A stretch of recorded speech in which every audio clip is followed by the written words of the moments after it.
Имате многу од полициски службеници, од инспектори и така натаму, кои што имаме сомненија дека имаат фалсификувани дипломи, а се дојдени на одредена позиција.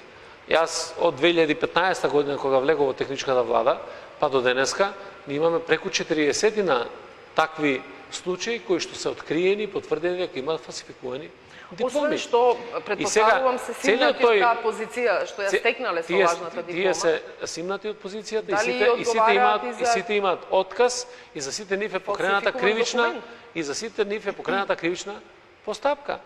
А за факултетите од каде што е издадено? И за факултетите таму каде што имаме и од педагошкиот факултет и од други факултети каде што се утврдува се поднесуваат кривични пријави против сите лица. Нема тука двојба за тоа кој ќе одговара. Треба да одговара секој еден кој што не се придржува кон законите.